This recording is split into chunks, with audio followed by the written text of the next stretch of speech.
Todavía recuerdo muy bien aquella noche. Estaba de pie frente a mi hijo Julián. Su mirada era fría, como si viera un extraño sin una pizca del calor del niño que una vez tuve en mis brazos. Dijo cada palabra cayendo como piedras directas a mi pecho. El mayor regalo que me podrías dar sería que te fueras de mi vida. Me quedé helado. En la habitación el silencio era tal que solo oía el tic-tac del reloj de pared, tic-tac, tic-tac, hundiéndome más en la crueldad de esas palabras. Me quedé allí con las manos temblorosas sin saber qué decir. Me habían cortado los dedos con un cuchillo mientras troceaba carne. Me había quemado la piel con aceite hirviendo en la cocina, pero nunca había sentido un dolor como este. La sangre en mis venas pareció detenerse. Lo miré, y en sus ojos ya no había la imagen de un padre. Me veía como un obstáculo, una carga. Soy Antonio Herrera, de 68 años. Fui un hombre cuya vida entera estuvo ligada al olor a humo de cocina y al sudor del mercado. Construí la cadena de restaurantes Los Tacos Herrera a partir de 2 sillas de plástico viejas, y después de varias décadas tenía 7 restaurantes por todo Guadalajara. La gente me llamaba el señor Herrera de los Tacos, pero en mi corazón ese nombre no significaba nada si mi hijo me miraba con esos ojos hoy. Llevo unos años viudo. Mi casa en las afueras es grande pero fría y solitaria. Por las noches solo se oye el viento colándose por las ventanas y la vieja radio cantando boleros de mis tiempos de juventud.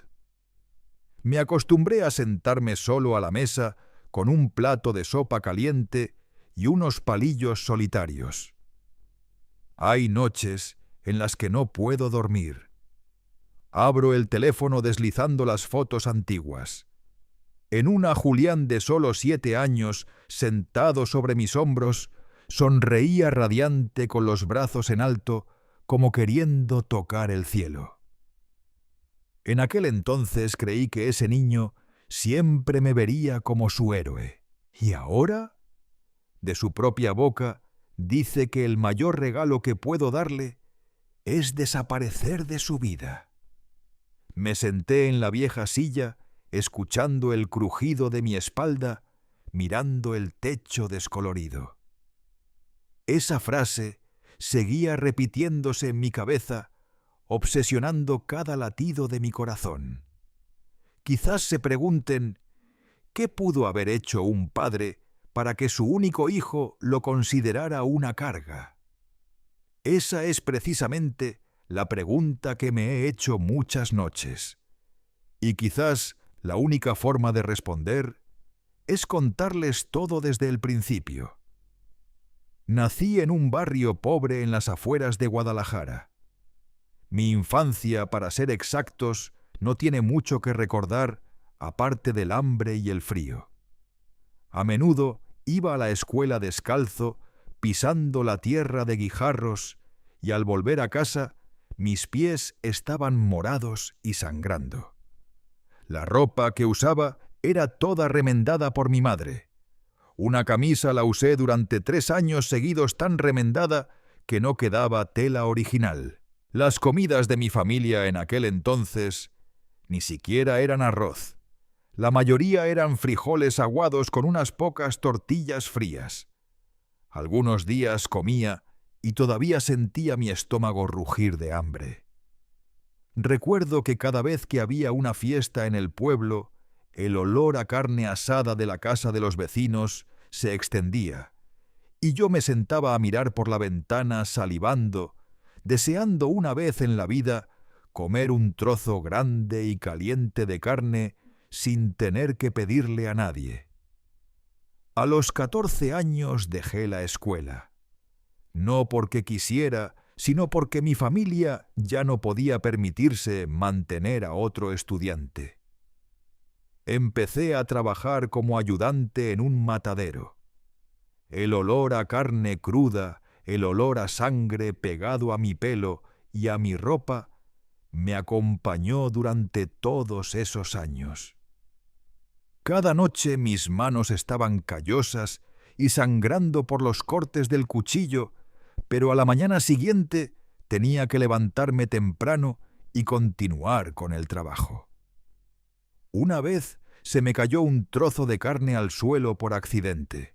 El dueño gritó reprendiéndome severamente delante de todos. Me cubrí la cara escondiéndome detrás del mostrador con lágrimas corriendo por mis mejillas. Ese día juré: un día saldré de esta situación. No dejaré que la vida de mi hijo repita esto. Mi vida empezó a cambiar cuando conocí a Isabel. Recuerdo la primera vez que la vi en el mercado de San Juan. Ella vendía verduras, yo vendía unos tacos desde mi viejo carrito. Entre la ruidosa multitud, vi sus ojos brillantes como velas en un apagón. Con solo una mirada, supe que había encontrado a la persona que me acompañaría toda la vida. Nuestro amor no fue ruidoso ni ostentoso. Nuestros sueños también eran sencillos. Solo una casa que no gotee una mesa donde siempre haya comida caliente. Eso era suficiente. El día de nuestra boda solo asistieron unas pocas docenas de familiares y amigos. La mesa del banquete era sencilla con un plato de pollo estofado y una botella de vino barato. Pero ese día fui el hombre más feliz del mundo. Isabel vestía un sencillo vestido blanco, su cabello trenzado, su rostro radiante. Recuerdo que al verla entrar, mi corazón latía como si quisiera salirse del pecho. Para la luna de miel solo tuvimos dinero para ir a Puerto Vallarta por 2 días.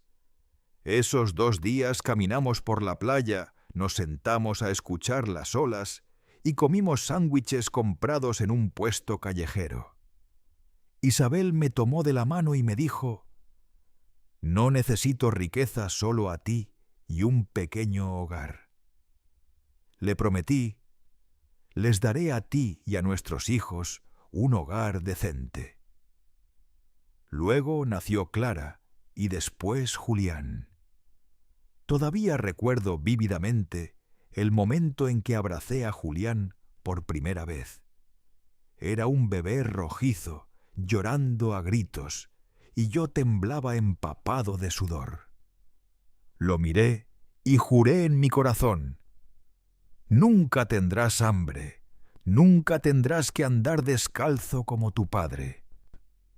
Desde ese momento, mi vida tuvo un único objetivo: trabajar, trabajar y trabajar para que mi familia pudiera vivir de otra manera. Los años después de casarme con Isabel, nuestra vida no fue fácil, pero una cosa sabía con certeza si trabajábamos duro: la pobreza retrocedería poco a poco. Empecé con un diminuto puesto de tacos improvisado, con unos viejos tablones y un techo de hojalata oxidada en una esquina del mercado. Isabel me ayudaba. Ella preparaba las verduras, cortaba cebollas, lavaba los platos. Yo asaba y cortaba la carne, hacía las tortillas. Los clientes aumentaban día a día, en su mayoría obreros y estudiantes pobres.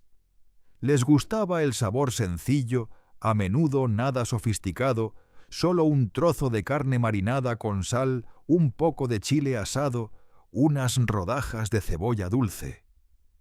Pero cada moneda que ahorrábamos me permitía comprar más mesas y sillas, luego contratar más gente y después abrir un segundo restaurante.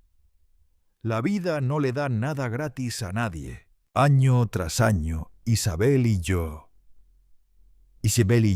trabajamos sin descanso. Todos los días nos levantábamos a las 5 de la mañana para preparar y cerrábamos a las 11 de la noche. Mis manos estaban ampolladas por el aceite y la grasa callosas como madera. Los ojos de Isabel siempre estaban ojerosos, sus pequeñas manos agrietadas con olor a cebolla y cilantro. Había días en que estaba tan agotado que me desplomaba sobre la mesa de la cocina.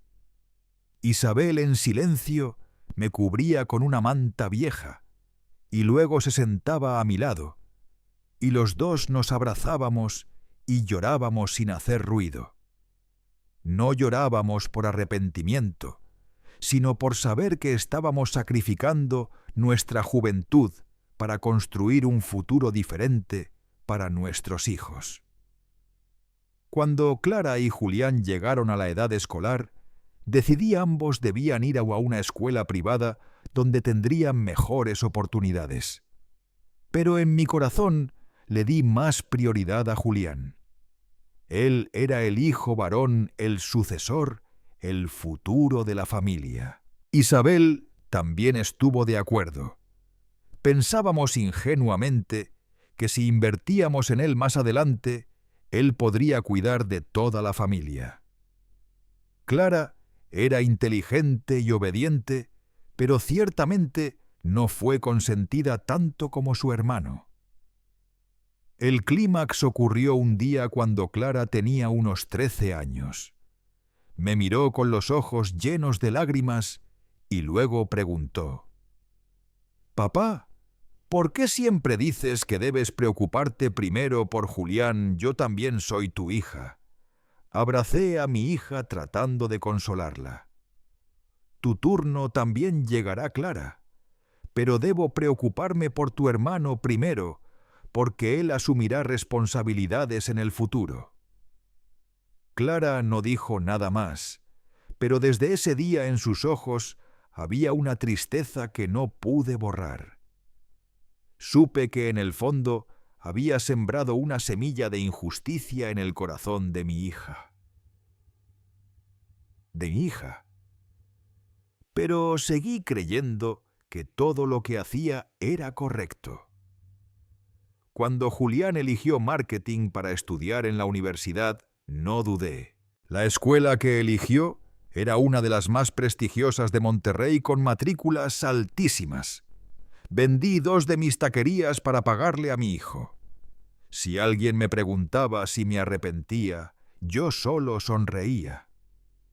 Para mí no era una pérdida, sino una inversión para el futuro. Pero luego, durante los años universitarios, Julián llamaba con frecuencia, casi todas las noches, había llamadas apresuradas. «Papá, necesito más dinero. Tengo que comprar material. Tengo que pagar esta cuota. Necesito cambiar de laptop». Nunca le preguntaba por qué tanto.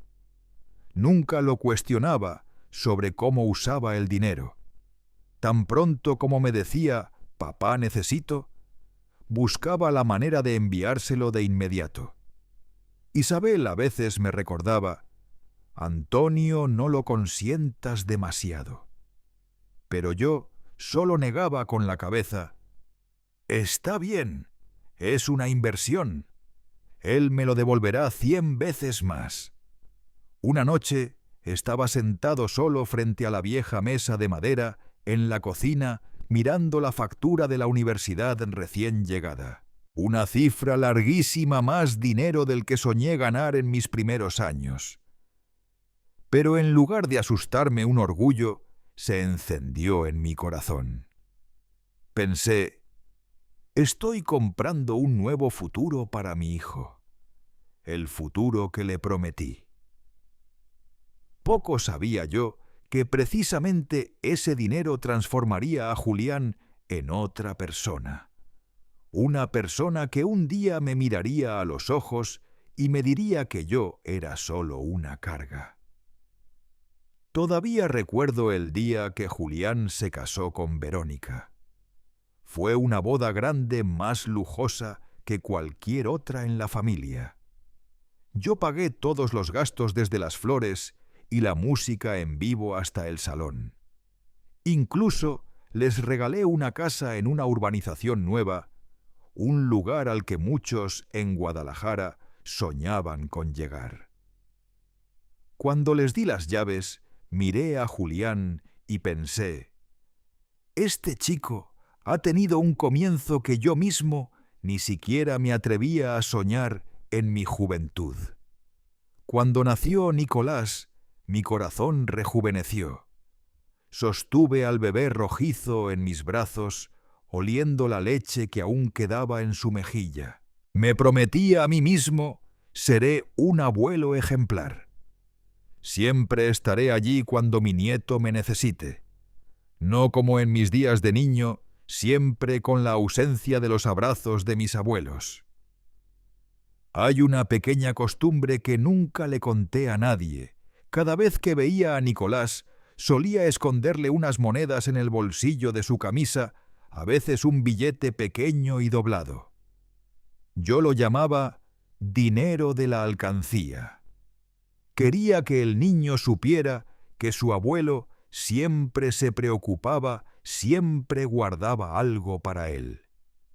Nicolás reía susurrando, «Se lo guardaré en secreto a mamá». Esos pequeños momentos hacían que mi vida con todos sus sacrificios valiera la pena. Pero luego, en el 7º cumpleaños de Nicolás, todo cambió. Ese día le preparé a mi nieto un regalo que pensé que definitivamente lo haría feliz, una bicicleta nuevecita roja con un pequeño timbre que tintineaba en el manillar. Recuerdo que a su edad yo me pasaba horas frente a una tienda mirando una bicicleta vieja que nunca pude tener. Juré que mi nieto no tendría que desearla en silencio. Cuando llegué, Nicolás vio la bicicleta y sus ojos se iluminaron. El niño exclamó, «¡Una bicicleta! ¿Es mía, abuelo?» Luego corrió a abrazar la bicicleta con los ojos llenos de alegría. Ver esa escena me emocionó. El corazón sentí que había hecho lo correcto, que le había dado a mi nieto un recuerdo feliz que recordaría para siempre. Pero esa alegría solo duró unos segundos. Verónica salió. Su rostro estaba pálido, sus ojos eran fuego. Su voz era áspera. ¿Quién se cree usted para comprar regalos así, sin preguntar? ¿Quién le dio el derecho a decidir? Este no es su lugar. La habitación se quedó en un silencio sepulcral. Julián también estaba allí. Lo miré esperando una palabra de defensa, esperando que dijera, «Papá, mi hijo está contento, déjalo que se la quede». Pero no. Julián bajó la cabeza en silencio. Dejó que su esposa me regañara como si realmente yo fuera el culpable. Nicolás se aferró a la bicicleta llorando y gritando, «¡Quiero la bicicleta! ¡Quiero la bicicleta!». Su llanto me partía el alma. Pero Verónica tiró del brazo del niño hacia adentro, ignorando sus gritos. La puerta se cerró, dejándome solo con la bicicleta. Ya no sentía nada, solo una vergüenza que se extendía por todo mi cuerpo helándome. Abracé la bicicleta, la llevé de vuelta a casa. En el camino, las luces amarillentas de la calle se extendían borrosas por las lágrimas. Las lágrimas caían sobre el volante, mojando mis manos callosas por décadas de trabajo. Me pregunté, ¿qué hice mal para ser despreciado a este punto? ¿Un regalo para mi nieto también es un pecado?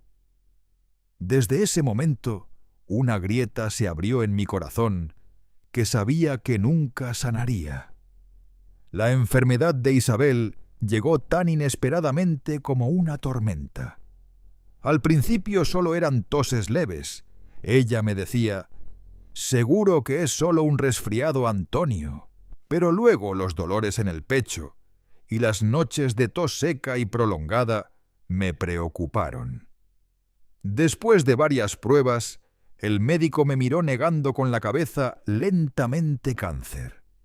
En ese mismo instante sentí que la tierra se abría bajo mis pies. Desde entonces mi vida se dividió en dos. Durante el día tenía que correr entre mis restaurantes ocupándome del personal, los clientes y los ingredientes. Por la noche me apresuraba al hospital sentado junto a la cama de Isabel. Había noches en las que estaba tan agotado que me quedaba dormido en la silla de plástico con el cuello adolorido por apoyar la cabeza en el borde de la cama. Pero al despertar, le tomaba la mano susurrando una oración: «Por favor, Dios, que el dolor sea para mí en lugar de ella. Por favor, no la dejes sufrir sola». Las manos de Isabel siempre estaban cálidas, aunque su cuerpo se adelgazaba día a día. Veía sus huesos en sus hombros, cada cabello blanco que caía sobre la almohada. Cada vez que el médico entraba, me sentía tan tenso que apenas podía respirar. Pero Isabel, por el contrario, estaba serena, sonreía débilmente, como si ella misma me estuviera consolando. Una noche, mientras estaba sentado a su lado, Isabel de repente abrió los ojos y me miró directamente. Su voz era tan débil que tuve que acercarme mucho para escucharla. «Antonio, no confíes en Verónica. Nuestro hijo ha cambiado». Escuché eso y se me hizo un nudo en la garganta. Quería refutarlo, quería decir que estaba equivocada, que Julián solo estaba ocupado. Pero en el fondo sabía que Isabel no se equivocaba. Le tomé la mano sin responder, solo dejando que las lágrimas cayeran sobre su mano delgada. El último momento llegó una madrugada. Isabel me apretó la mano con fuerza extrañamente fuerte, y luego su mirada se nubló. Grité llamando su nombre, pero mi voz solo resonó en la fría habitación blanca. Me cubrí la cara llorando como un niño. En toda mi vida nunca me había sentido tan impotente. El funeral de Isabel tuvo lugar bajo un cielo gris y pesado. Clara se arrodilló junto al ataúd de su madre, llorando desconsoladamente, sus manos temblorosas, colocando un ramo de flores sobre la tapa de madera. Verónica, en cambio, estaba parada en un rincón lejano, con los ojos fijos en la pantalla de su teléfono, como si todo aquello no tuviera que ver con ella. Lo miré y sentí un dolor profundo en el corazón. Julián llegó tarde. Entró cuando la ceremonia ya casi había terminado. En sus labios había una sonrisa forzada y la excusa familiar: «Papá, tengo una reunión importante que no pude posponer». No dije nada, solo lo miré. Mi mirada ya no tenía fuerzas para reprocharle. Cuando la tapa del ataúd se cerró, el sonido de la madera resonó en la iglesia, y sentí que mi corazón también se cerraba. Supe que desde el momento en que Isabel se fue, había perdido a la única persona que aún estaba de mi lado en esta vida. Para el 35 cumpleaños de Julián, le había preparado un regalo que pensé tendría más significado que cualquier otra cosa. Era una cadena de oro de San Judas, el santo a quien le había rezado en mis años de penuria. Para mí, San Judas no era solo un símbolo de fe, sino también un recordatorio de que, sin importar las circunstancias, nunca debemos abandonarnos. También escribí una tarjeta a mano llena de recuerdos desde que Julián nació, la primera vez que lo tuve en mis brazos, los días que lo llevaba a la escuela, las cenas que compartía con Isabel y conmigo.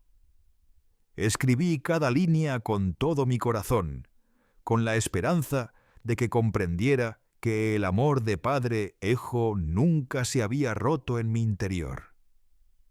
Esa tarde revolví el armario y saqué la camisa azul que Isabel me había regalado en nuestro aniversario de bodas.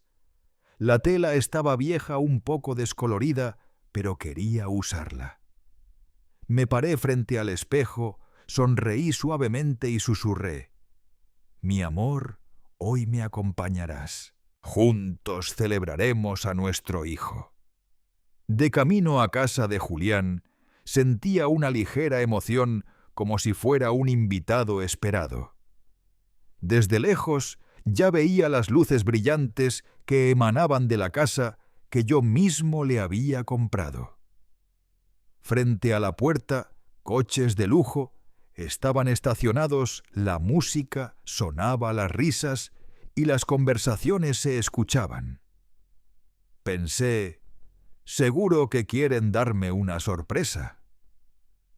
Pero cuando toqué el timbre, la puerta se abrió y Verónica apareció frente a mí. Su rostro era frío, su mirada carecía de cualquier afecto. Levanté la pequeña caja y la tarjeta con la intención de entrar, pero ella me bloqueó el paso en el umbral con voz tajante. «Usted no puede entrar». Me quedé atónito. Mi corazón se detuvo como si alguien me hubiera dado un fuerte puñetazo. Apenas tuve tiempo de preguntar por qué cuando Julián salió del interior. En su mano aún sostenía una copa de vino y detrás de él estaban sus amigos riendo y charlando. Un amigo le preguntó: «¿Quién es Julián?». Se sintió un poco incómodo. Luego se giró y dijo una frase corta: «Es un vecino». Me quedé helado. Escuché esa frase y sentí como si toda la sangre se me hubiera drenado del cuerpo. El hijo que había criado, al que había provisto de cada comida, cada céntimo de matrícula, ahora me consideraba nada menos que un extraño en la puerta. En ese preciso instante, Nicolás salió corriendo de la casa. Me abrazó con fuerza las piernas, levantando sus ojos llenos de esperanza. «Abuelo, entra conmigo». El grito del niño fue como una cuchillada que se clavó aún más en mi corazón. Pero Verónica se abalanzó, tiró del brazo de Nicolás y le gritó: «Entra ahora mismo, no hagas más escándalo». Nicolás lloró desconsoladamente. Sus manos aún se extendían hacia mí, pero luego fue arrastrado hacia adentro. La puerta se cerró, dejándome solo en el porche con el regalo que no había podido entregar en mis manos. Me quedé en silencio, con el corazón desgarrado, mirando la casa que yo mismo había pagado para mi hijo, ahora convertida en un lugar extraño donde ya no era bienvenido. Me di la vuelta y caminé lentamente hacia el coche. Cuando la puerta del coche se cerró, la música y las risas de la fiesta aún resonaban detrás, sonando como cuchilladas en mi espalda. Conduje en la oscuridad de la noche, las calles iluminadas, pero en mi corazón solo había un vacío inmenso. Apreté el volante, las lágrimas caían sobre él, mezclándose con el sonido de la música que se desvanecía en la distancia como una humillación imborrable. La noche en que regresé de la fiesta del 35, cumpleaños de Julián, me senté en la sala de estar sin encender las luces, dejando que la luz de la calle se filtrara por la ventana. En la mesa Todavía estaban la caja de regalo y la tarjeta que no había podido entregar. Me senté allí inmóvil, como un alma perdida, escuchando el ruido de los coches en la calle y luego volviendo al silencio. El teléfono vibró. Era Clara. Dudé con la intención de no contestar, pero luego me lo llevé al oído. Papá, su voz temblaba. Ya lo sé todo. La gente grabó videos y me los envió. Te humillaron delante de todos. Apreté el teléfono sin poder decir nada. Oí a Clara suspirar al otro lado de la línea y luego habló con firmeza. Papá, mi hermano ha cambiado, pero tú todavía me tienes a mí. No pude contenerme, las lágrimas brotaron. Lloré como nunca había llorado desde que Isabel murió. Ahogado en sollozos, hija, lo siento, en el pasado te abandoné. Solo pensaba que Julián era el futuro de la familia. Me equivoqué. Clara guardó silencio un momento, luego dijo en voz baja: Cuando era pequeña me sentía muy triste. Siempre le dabas todo a él, y yo tenía que arreglármelas sola. Pero ahora soy yo la que está a tu lado, papá. No quiero perderte como perdí a mamá. Esas palabras fueron como una puñalada en mi corazón, pero también el hilo que me sacó de la oscuridad. Esa noche no dormí. Fui a mi oficina, abrí caja tras caja de archivos, cada montón de papeles viejos y polvorientos. Revisé cada contrato, cada documento de préstamo, cada certificado de propiedad. Descubrí una verdad que yo mismo había olvidado. La casa donde Julián vivía con Verónica y Nicolás todavía estaba a mi nombre. La empresa de la que se jactaba ante sus amigos, yo todavía tenía el 40% de las acciones. Los préstamos bancarios, los contratos de crédito, todo tenía mi aval. Me quedé en silencio. Me di cuenta de que todo lo que Julián tenía hoy se basaba en mí. Él se sentía seguro, levantaba la cabeza, pero detrás estaba mi firma, mis bienes. A la mañana siguiente fui a ver al abogado Ramos, un viejo amigo de juventud. Revisó todos los documentos y luego asintió. Antonio, todo es completamente legal. Tiene derecho a retirarse. Si lo desea mañana mismo, puedo enviar el aviso. Me senté allí golpeando suavemente la mesa con el dedo. En mi mente resonó la frase de Julián: el mayor regalo que me podrías dar es que te fueras de mi vida. Sonreí amargamente. ¿Julián quiere independencia? Le daré una independencia de verdad. Esa tarde conduje hasta el cementerio llevando un ramo de margaritas blancas. Me paré frente a la tumba de Isabel, encendí incienso y el humo se elevó en volutas. Susurré suavemente: cariño, si me equivoco, deténme. Si tengo razón, dame fuerzas. En ese instante, una fuerte ráfaga de viento sopló, haciendo que las flores temblaran violentamente, y el olor a incienso se arremolinó en el aire. Cerré los ojos dejando que las lágrimas corrieran por mis mejillas. En mi corazón lo tomé como la respuesta de Isabel. Esa noche, por primera vez en muchos años, sentí que una llama se encendía en mi corazón. Ya no era dolor o humillación, sino determinación. No dejaría que nadie me pisoteara de nuevo, ni siquiera mi propio hijo. Aquella mañana, el cielo de Guadalajara estaba gris, Las nubes pesadas presagiaban una tormenta. Estaba sentado en la cocina con una taza de café negro frente a mí que aún no se había enfriado. El teléfono sonó ruidosamente. No solo una vez, unas tras otras. Supe de inmediato lo que se avecinaba. El banco envió el primer aviso.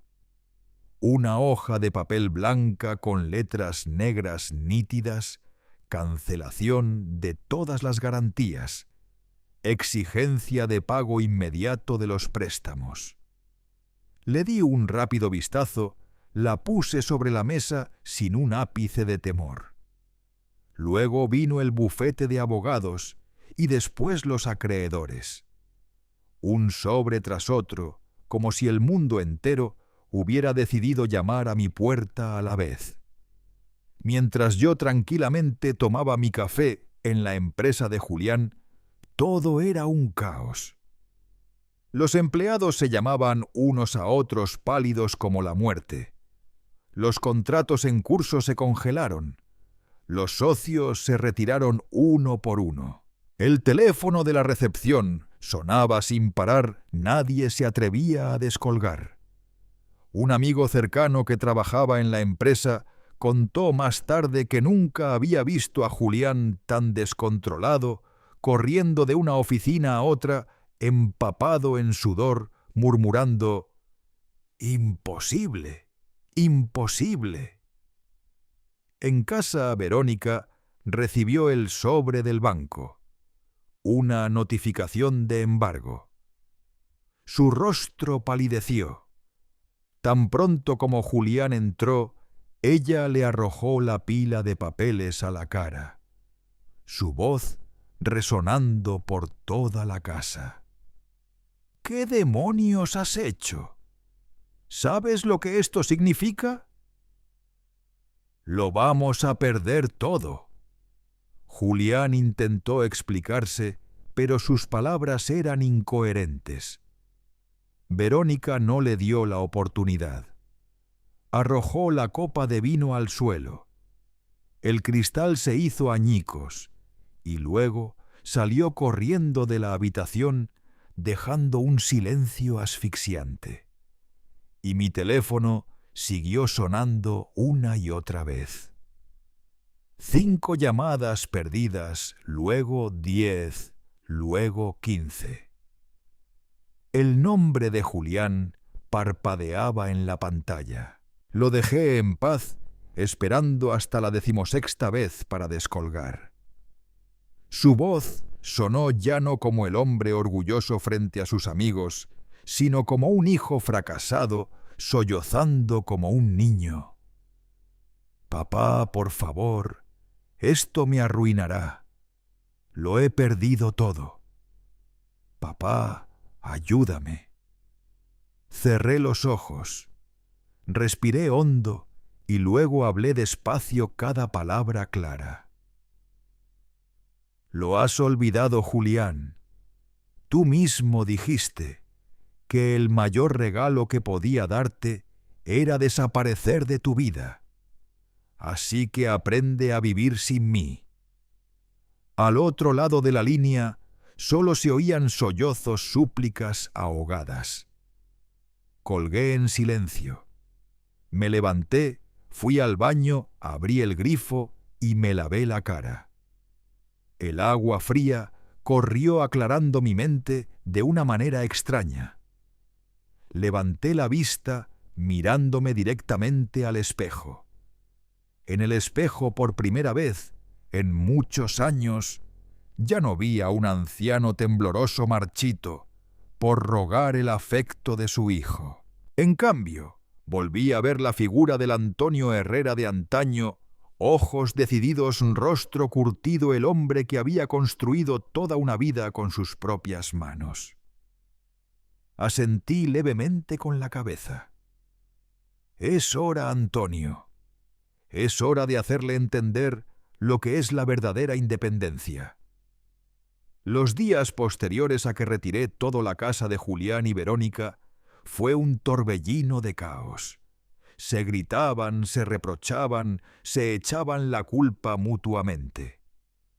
Yo no estuve allí, pero las noticias de los vecinos, de los conocidos del barrio, no dejaban de llegar a mis oídos. Decían que Verónica casi se volvía loca, temiendo que Julián me buscara, suplicando, temiendo que yo recuperara a mi nieto. Por eso le prohibió a Nicolás verme. El abuelo solo te echa a perder. Me contó alguien, Verónica lo dijo con sus propias palabras. Escucharlo me encogió el corazón. El niño debió de haber llorado mucho. Me imaginaba la escena él sentado en su habitación, escuchando los gritos de su madre, mientras su padre bajaba la cabeza sin decir una palabra. Y sin embargo, en medio de ese miedo, Nicolás aún pensaba en mí. Una tarde, mientras limpiaba el patio, oí un suave golpe en el buzón. Al salir a mirar, vi un trozo de papel doblado aún manchado con marcas de lápiz. Lo abrí. La letra era garabateada irregular claramente de un niño de 7 años, abuelo, no me dejes. Tengo miedo de que mamá no me deje verte más. Quiero estar contigo. Leí hasta la última frase. Mis manos temblaban, doblé el papel. Me senté en el banco de madera del porche con la carta apretada contra mi pecho.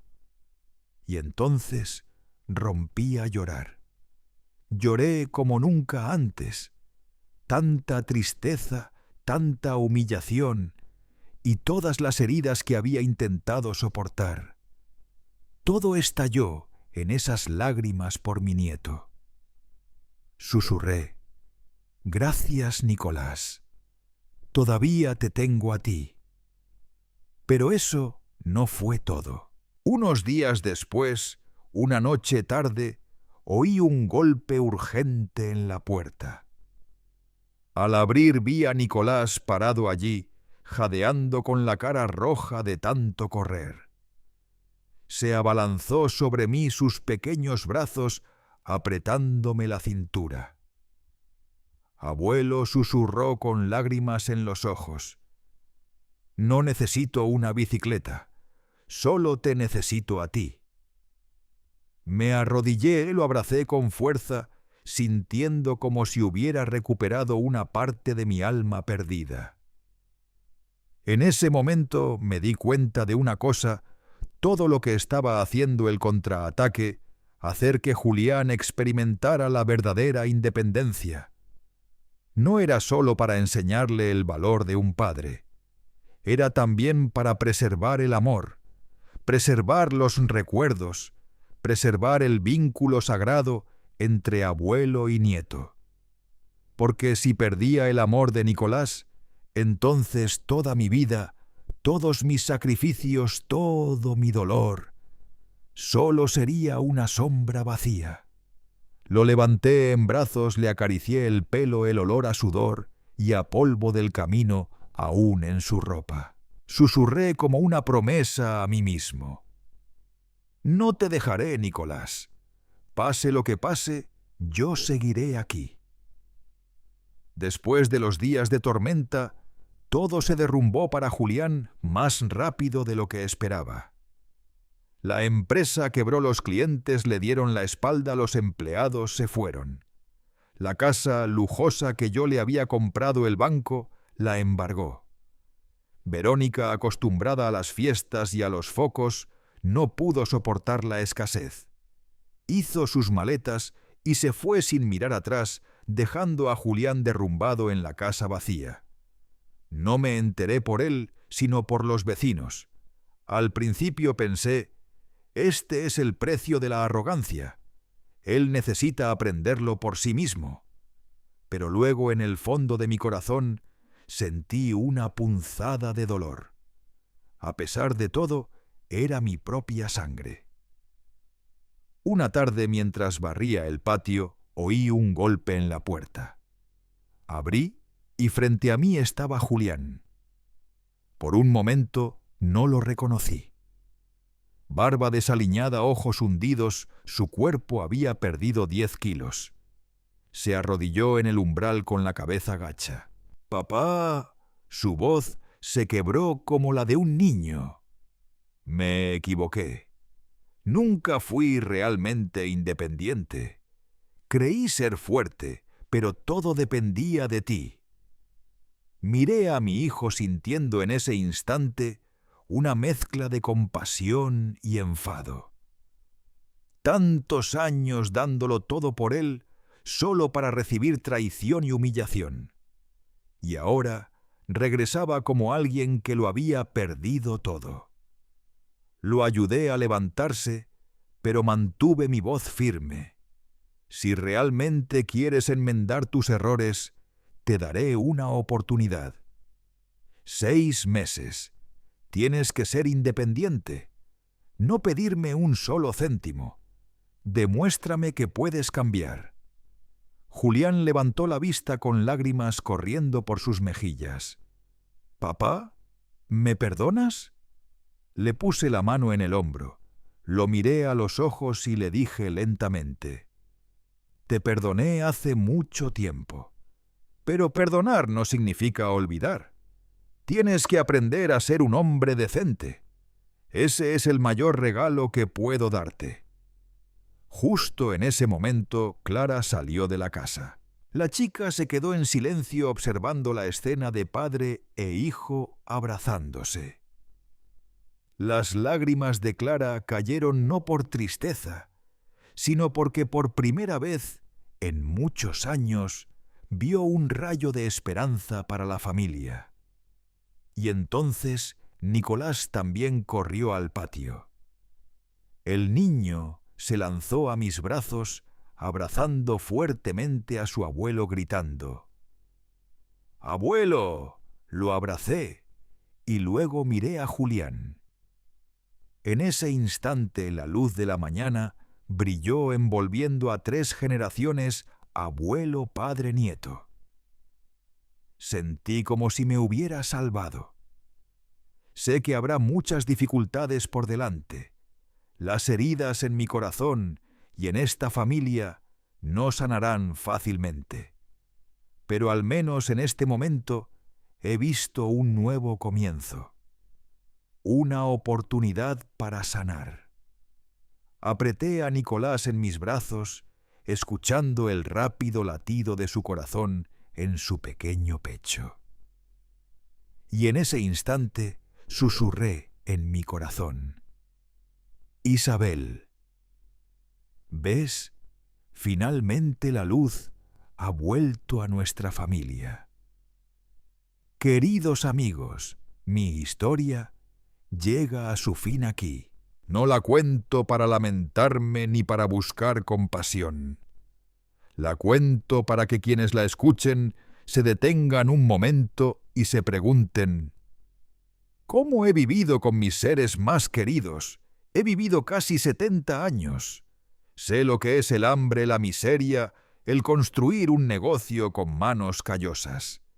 También sé lo que es la felicidad de tener una esposa a mi lado, compartiendo cada bocado, cada gota de sudor.